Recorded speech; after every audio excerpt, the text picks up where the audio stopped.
જય ભીમ, જય સંવિધાન. હું દાનાભાઈ રાઠોડ. હવે આપણે ભોજાભાઈ સરપંચની વાત છે. ભોજાભાઈ સરપંચ, તમે આ મોટર લઈ આવ્યા છો, એ ક્યાં નાખવાના છો? અને આવી 3 મોટર હતી. ભોજાભાઈ, તમારી વાડીએ જે મોટર નાખે ને એ લઈ આવો અને આ બધું પંચાયતને બતાવો અને એના રજિસ્ટરમાં ચડાવો કે એટલી મોટર અહીંયા જમા પડીશ. પછી તમે આપણે દલિત સમાજમાં જે મોટર નાખીને એ ચાલુ છે બંધ છે એનો તાત્કાલિક જવાબ આપો તમે. ભોજુભાઈ, ચૂંટણી ઓરી આવી છે, નકર તમારા પપ્પુડા નીકળી જાય, કોઈ મત નહીં દે. આ તમને ખબર નથી કહી દો. ભોજ્ય બહુ કરી એમ કહે, બાઈ તો એમ જ છે ભોજ્યો એમ કહે. હું બધે જઈ આવ્યો છું, બધે મળી લીધું છે. અને એક બધી સમાજને નર્મ વિનંતી કે ધરાય બોડલા ગુંદણા, આ જે ગામડા દુધાણા તાલુકા પંચાયતને લગતી મતદાતાઓને આને જેમ બને એમ અબ તક દુધાણામાં જોડો તો સાચી માહિતી એની પાસે પહોંચે. નકર આ ભોજ્યભાઈ ન્યા જાય છે અને જીતી જાય છે તો આ પાછું આમ ડામ ને ઠામ તાકાતથી આપણી સામે પાછી બળ કરવાની કોશિશ કરશે. એટલે આ ભોરીંગડા, આ અજગરિયાને જેમ બને એમ મત ન મળે આવી આની જાહેરાતો ખાનગીમાં કરજો. આજુબાજુના ગામમાં કોઈ ભાઈબંધ દોસ્તા મિત્ર હોય તો પણ એને નર્મ વિનંતી છે કે આ અજગર અમારા ગામને હણી ગયું, અમારા ગામને ગરીબને ખાઈ ગયું. હવે તમે બધા આ અજગરથી આઘા રહેજો. આના એવા લક્ષણ છે કે આને સમાજમાં ડાયવર્ટ કરવાની કોશિશ કરી પણ એમાં એનું હાલ્યું નહીં. આને ભાઈઓને ડાયવર્ટ કરવાની કોશિશ કરી. જે ભાઈ જેવી કોઈને ગાય તમે કોઈને દો એવી ગાય કોઈ પણને દેવાનું. એવું કાંઈ છે નહીં તમે બહુ મોટા હોદ્દાવાળા છો કે તમે બહુ મોટા ઓલા છો તો તમને ન દે. તમે અમને દો ને અમારા માહામી તો અમે દઈએ કે એવું કાંઈ છે નહીં. દેવી હોય દે નો.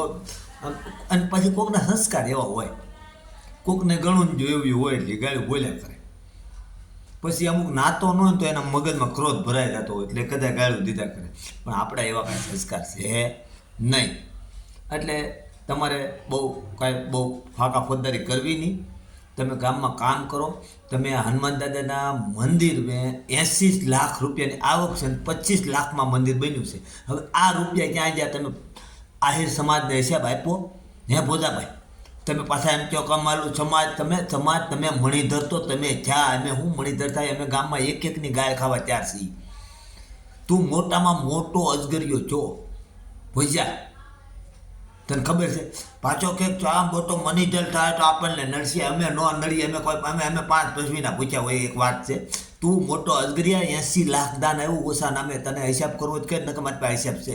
હું ભલે તારા મંદિરે તો હું મન ન સડવા દે, કારણ કે તું કોઈ મંદિરે તો દલિતને સડવા દેતો ને પૂછ્યા. અને અમે કોઈથી આવ્યા નથી. અમે કોઈ મંદિરે અમે સડ્યા હોય દુધાણામાંથી દલિતના દીકરા કોઈ મંદિરે તમે સડવા દીધા હોય ભોજ્યાભાઈ તમે, અને અમે સડ્યા હોય જો અમારે કાંઈ વાંધો નહીં. અમે તો નમો બુધાય કરીને પગે લાગી લી. અને અમારે તમારી હારે ભોજ્યાભાઈ વાંધો છે, ગામ હારે કોઈ હારે વાંધો નથી, મને કોઈ સમાજ હારે વાંધો નથી. આ સમાજ મારા માટે શિરોમણી. પણ ભોજ્યા 80 લાખ રૂપિયા જો દાન આવ્યું હોય, દાન દીધોની વાત છે.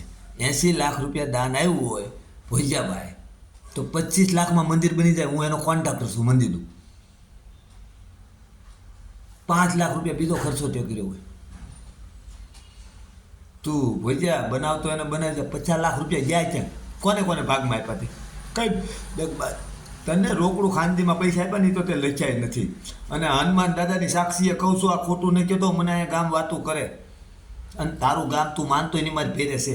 બધા પસવાડાના બારણેથી તારી હાથું થઈને મારી હારે વાતું કરે છે ખાનગીમાં.